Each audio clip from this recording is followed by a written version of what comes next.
Hello everyone, welcome back to my channel with another video class 12. आज की video में हम स्टार्ट कर रहे हैं अपना new chapter that is chapter number 2 which is basic concepts of macroeconomics. Okay, let's get started with this chapter. So, first thing, हमारी economy के अंदर कितने तरह के गुड्स प्रोड्यूस किए जाते हैं? हमारी इकोनॉमी के अंदर 4 तरह के गुड्स जो है वो प्रोड्यूस किए जाते हैं। अब इकोनॉमी क्या होती है ये मत पूछना, 11th में आप पढ़ के आए हो, मैं फिर भी बता देता हूँ। इकोनॉमी क्या होती है? एक ऐसा एरिया जहाँ से पीपल अपनी लिविंग को अर्न करता है कुछ इकोनॉमिक एक्टिविटीज करके। ठीक है, इकोनॉमिक एक्टिविटीज आपको पता है, production, consumption, investment and exchange. ठीक है, तो अब बात आती है कि कौन से गुड्स है जो हमारी इकोनॉमी के अंदर प्रोड्यूस किए जाते हैं। तो नंबर 1 पे आता है फाइनल गुड, दूसरे नंबर पे आता है इंटरमीडिएट। दूसरे पे जाने से पहले मैं आपको बता दूं फाइनल गुड कौन से होते हैं। वो गुड्स जो रेडी टू यूज होते हैं, वो गुड्स जो रेडी टू यूज होते हैं, और इंटरमीडिएट गुड्स वो होते हैं जो रेडी टू यूज नहीं होते हैं। रेडी टू यूज वाले कौन से होते हैं? Final goods. जो रेडी टू यूज नहीं होते वो होते हैं इंटरमीडिएट गुड्स। अब जैसे लैपटॉप है, वो हमारा क्या है? यूजेबल गुड्स है, मतलब उसे हम यूज कर सकते हैं, वो रेडी टू यूज है। लेकिन इंटरमीडिएट गुड्स जैसे कि प्लास्टिक हो गया, ये हमारा क्या है? इंटरमीडिएट गुड्स है। ओके, तो अब बात आई कंज्यूमर गुड्स की। तो कंज्यूमर गुड्स आप पढ़ के आए हो, कंज्यूमर और कैपिटल। कंज्यूमर गुड्स वो गुड्स जो प्रेजेंट की नीड को सेटिस्फाई करते हैं, और कैपिटल गुड्स वो गुड्स जो फ्यूचर की नीड को सेटिस्फाई करते हैं। जैसे कि कंज्यूमर गुड्स में आ गए वेजिटेबल्स, फ्रूट्स, ये सारी क्या है? हमारी प्रेजेंट की नीड को सेटिस्फाई कर रहे हैं, जबकि कैपिटल गुड्स फ्यूचर की नीड को सेटिस्फाई करते हैं। इसको हम पढ़ेंगे मैक्रो इकोनॉमिक्स में। तो अब आते हैं सबसे पहले फाइनल गुड की तरफ, कि फाइनल गुड कौन से गुड्स हैं। ये वो गुड्स हैं जो रेडी टू यूज होते हैं, जैसा कि मैंने आपको बताया था कि ये वो गुड्स हैं जो रेडी टू यूज होते हैं। ये बाउंड्री लाइन जो होती है प्रोडक्शन की, उसको क्रॉस करते हैं। यहाँ पे कोई वैल्यू एडिशन नहीं होती। मतलब मेरा जो लैपटॉप है, मेरा वो मान लीजिए आया है 50,000 का, 50,000 का है। क्या मैं उसमें कोई वैल्यू ऐड कर दूं तो उसको मैं रीसोल्ड कर सकता हूँ, दोबारा से बेच सकता हूँ? नहीं बेच सकता, उसमें कोई वैल्यू एडिशन नहीं होगी। वैल्यू एडिशन नहीं होगी तो क्या होगा? वो रीसोल्ड भी नहीं करा जाएगा। तो इसीलिए वो गुड्स जिसमें वैल्यू एडिशन भी नहीं होती और ना ही वो दोबारा बेचे जाते हैं। Is it clear? चलिए आगे चलते हैं। इनको हम नेशनल इनकम में इंक्लूड करते हैं। कैसे करेंगे वो हम नेशनल इनकम में पढ़ेंगे। ठीक है, इनको हम रॉ मटेरियल के रूप में यूज करते हैं। रॉ मटेरियल के रूप में इनको हम यूज करते हैं, नेशनल इनकम में इंक्लूड करते हैं। Not use as raw material, sorry, not use as raw material, use raw material के रूप में हम यूज इसे नहीं करते। अब इन गुड्स के यूजर्स कौन है? Who are the users of final goods? दो यूजर्स हैं हमारे पास। कितने यूजर्स हैं इसके? दो। पहला क्या है? कंज्यूमर, और दूसरा है प्रोड्यूसर। ये क्या है हमारे पास? पहला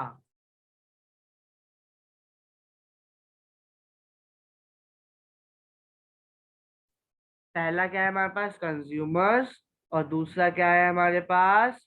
प्रोड्यूसर्स। ठीक है, दूसरा हमारे पास प्रोड्यूसर। जो पहला है कंज्यूमर, जब वो कंज्यूमर जो है वो गुड्स को कंज्यूम करके हमें क्या देता है? Final consumer goods. Final consumer goods को कंज्यूम करने से क्या, उस पर फाइनल कंज्यूमर गुड्स पे जब एक्सपेंडिचर लगता है तो हम उसे कहते हैं कंजम्पशन एक्सपेंडिचर। प्रोड्यूसर क्या करता है? फाइनल प्रोड्यूसर गुड्स को प्रोड्यूस करता है, और उस पर जो एक्सपेंडिचर लगता है उसे हम कहते हैं इन्वेस्टमेंट एक्सपेंडिचर। अब मेरे को निकालना है एक्सपेंडिचर ऑन फाइनल गुड्स, तो मैं क्या करूंगा? जो उसके यूजर्स हैं उनका एक्सपेंडिचर को मैं ऐड कर दूंगा। यानी कि क्या है इसका मतलब? अगर मेरे को एक्सपेंडिचर निकालना है फाइनल गुड्स पे तो मैं क्या करूंगा? कंजम्पशन एक्सपेंडिचर में इन्वेस्टमेंट एक्सपेंडिचर को ऐड कर दूंगा, जिससे कि मेरा फाइनल गुड्स पे जो एक्सपेंडिचर है वो आ जाएगा। Is it clear? आगे चले। आगे चले तो हमारे पास आया इंटरमीडिएट गुड्स की। इंटरमीडिएट गुड्स कौन से गुड्स है? वही जो रेडी टू यूज नहीं है, जो बाउंड्री लाइन ऑफ प्रोडक्शन को क्रॉस नहीं करते, मतलब with in the boundary line of production रहते हैं। यहाँ पे वैल्यू एडिशन होती है। मतलब मेरा कोई प्रोडक्ट आया 400 का, उसमें मैंने वैल्यू एडिशन करी 100 की, तो मेरा वो प्रोडक्ट मिल गया 500 का। मतलब क्या है, मेरे पास एक प्रोडक्ट था, मेरे पास, इसको छोड़ो, इस एग्जांपल को छोड़ते हैं। मेरे पास एक प्रोडक्ट था जिसकी प्राइसिंग थी 400 रुपीज, जिसको मैंने बेच दिया 500 में। मतलब उसमें ना कुछ एडिशन कर दिया मैंने। अब जो वो मैंने एडिशन करा, वो तो ठीक है, लेकिन मेरा 500 का गया, 400 का था, तो इसमें क्या वैल्यू एडिशन हुई? तो वैल्यू एडिशन क्या हुई मेरी यहाँ पे? वैल्यू एडिशन हुई मेरी कितने की? 100 की। तो ये मेरी क्या कहलाई? Value addition. तो इससे फॉर्मूला बन गया वैल्यू ऑफ आउटपुट। अगर मेरे को ग्रॉस वैल्यू एडिट, मतलब वैल्यू एडिट निकालनी है, तो मेरे को वैल्यू ऑफ आउटपुट में से इंटरमीडिएट कंजम्पशन, यानी कि इंटरमीडिएट कंजम्पशन क्या है? 400, और वैल्यू ऑफ आउटपुट कितने का बिका? वो 500 का। इसीलिए यहाँ पे साइड पे अगर आप देखें तो फॉर्मूला है ग्रॉस वैल्यू एडिट का, जो कि है value of output minus intermediate consumption. ठीक है। कुछ प्रॉब्लम हो रही है बेटा, इसीलिए आपकी जो स्क्रीन है उस पर थोड़ा सा लेट आ रहा है वो। ठीक है। इस वीडियो के लिए ये प्रॉब्लम हो रही है, नेक्स्ट वीडियो से मैं इस प्रॉब्लम को रिजॉल्व कर दूंगा। ठीक है। अब ये रिसॉल्व किए जाते हैं, मतलब वो नहीं किए जाते थे, कौन से? फाइनल गुड रिसॉल्व नहीं किए जाते थे, लेकिन ये किए जाते हैं। वो इंक्लूड किए जाते थे नेशनल इनकम में, इनको हम इंक्लूड नहीं करते। वो रॉ मटेरियल के रूप में यूज नहीं करते थे, इनको हम यूज करते हैं। अब मेरे को एक्सपेंडिचर निकालना हो इंटरमीडिएट गुड्स पे, तो मैं क्या करूंगा? इंटरमीडिएट कंजम्पशन के इक्वल होता है वो। मतलब अगर मेरे को एक्सपेंडिचर निकालना है क्या इंटरमीडिएट गुड्स पे, तो वो मेरा क्या कहलाएगा? इंटरमीडिएट कंजम्पशन, जो कि था 400, तो मेरा वो हो गया 400। ठीक है। अब एक थिंग, मैं आपको एक चीज बता रहा हूँ, क्या करा रहा हूँ मैं? डिफरेंस कराता हूँ। बेसिस ऑफ डिफरेंस, मतलब क्या डिफरेंस है इनके बीच में, फाइनल गुड और कंज्यूमर गुड के बीच में। आप भी ऐसे ही एक्सप्लेन कर सकते हैं, अगर आ जाए कि difference between final goods and intermediate goods. But आपको ये क्रॉस चेक नहीं लगाना, आपको लिखना है इसमें। पहला बेस क्या है हमारे पास? Use as raw material. हम इसको यूज करते हैं as a raw material, final goods में नहीं करते, जबकि इंटरमीडिएट को हम करते हैं। तो आप क्या लिखेंगे? वी फाइनल गुड्स में we don't use it as a raw material, और इंटरमीडिएट में लिखेंगे we use it as a raw material. फिर आया सेकेंड बेस, जो कि था रीसॉल्ट। फाइनल गुड्स को नहीं करते, इंटरमीडिएट को करते हैं। बाउंड्री लाइन ऑफ प्रोडक्शन के अंदर कौन रहता है? इंटरमीडिएट रहता है। वैल्यू एडिशन इंटरमीडिएट में होती है। Estimation of national income, estimation का मतलब लिख लीजिए आप, वो है इंक्लूड। एस्टिमेशन का मतलब है इंक्लूडेड, कि हम इसे इंक्लूड करते हैं या नहीं करते हैं नेशनल इनकम में। फाइनल को तो करते हैं, जबकि इसको नहीं करते। फिर आया रेडी टू यूज, कौन सा होता है? फाइनल, जबकि वो नहीं होता। बस फाइनल में 2 पॉइंट पे हमारा आंसर है यस, बाकी सब में क्रॉस है। तो इससे आप याद रख सकते हो, जिसका राइट है उसका दूसरे में अपोजिट में क्या है? क्रॉस है। ठीक है ना। अब कुछ प्रैक्टिस क्वेश्चंस है, लेकिन इसके साथ साथ आपके पास सॉल्यूशंस भी हैं। तो मैं आपको वो सॉल्यूशंस ना दिखा के मैं आपको सीधा क्वेश्चंस दिखाता हूँ। हाँ जी क्लास, तो यहाँ पे मैंने आपको क्वेश्चन दिखा दिए हैं, कुछ प्रैक्टिस क्वेश्चन है इस वीडियो के लिए। क्या है उनको देख लेते हैं। पहला है हमारे पास कि मशीन परचेज की गई एक फर्म के थ्रू। एक फर्म ने मशीन परचेज करी, क्या उसको हम रीसोल्ड कर सकते हैं? कोई वैल्यू एडिशन कर सकते हैं? नहीं कर सकते। रेडी टू यूज है ये गुड, तो इसीलिए इसका आंसर हमारा क्या बन जाएगा? Final good. बेटा जो वो सॉल्यूशन है वो मेरे मॉड्यूल के लिए है, मैं आपको वैसे बता दूंगा। ठीक है। अब soft drink purchase by the school canteen, soft drink purchase करी स्कूल कैंटीन ने, अब स्कूल कैंटीन उसको दोबारा बेचेगी ना, तो इसलिए ये क्या कहलाएगा हमारा? मैं आंसर इसका ब्लैक पेन से लिख देता हूँ सारे के सारे अब, सेकंड से। तो वो हो जाएगा हमारा इंटरमीडिएट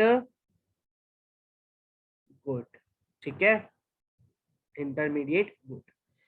नेक्स्ट आया हमारे पास क्या, क्लोथ परचेज किए गए एक इंडिविजुअल से, तो क्या वो इंडिविजुअल दोबारा रीसोल्ड करेगा उसे, नहीं करेगा, तो इसीलिए इसका आंसर हमने क्या लिख दिया, फाइनल गुड, ठीक है। कोल परचेज किया गया किससे, फैक्ट्री से, फैक्ट्री से परचेज किया गया, क्या वो उसको मतलब उसमें वैल्यू एडिशन कर सकता है ना, है ना, फैक्ट्री ने परचेज करे तो उसमें क्या आ जाएगा, वो हमारा इंटरमीडिएट, इंटरमीडिएट गुड, ठीक है। Electricity consumption in a business, electricity का कंजम्पशन हो रहा है एक बिजनेस के अंदर, तो इलेक्ट्रिसिटी कंजम्पशन है किसके अंदर, बिजनेस के अंदर, तो वो हमारा क्या कहलाएगा, इंटरमीडिएट इंटरमीडिएट गुड्स, क्या कहलाएगा वो हमारा, इंटरमीडिएट गुड्स कहलाएगा, ठीक है। बुक परचेज करी एक स्टूडेंट ने परचेज करी, क्या वो उसे रीसॉर्ट कर सकता है, नहीं कर सकता, तो इसीलिए इसका आंसर क्या बन जाएगा, फाइनल गुड, क्या बन जाएगा, फाइनल गुड। अब वही बुक जो है वो परचेज करी एक बुक सेलर ने, क्या बुक सेलर उसे रीसोल्ड कर सकता है, यस कर सकता है, तो इसीलिए उसके लिए वो क्या कहलाएगा, इसका आंसर भी मुश्किल है आना यहाँ पे, तो मैं आपको वैसे ही बता देता हूँ, इसका आंसर मैं बुक के पास लिख रहा हूँ, क्या है इसका आंसर, इंटरमीडिएट गुड। अगर आपने मेरे साथ साथ आंसर बता दिए कि इसका आंसर ये है, तो आप समझिए आपको प्रैक्टिस हो चुकी है कि फाइनल गुड क्या होते हैं और इंटरमीडिएट गुड्स क्या होते हैं, ठीक है।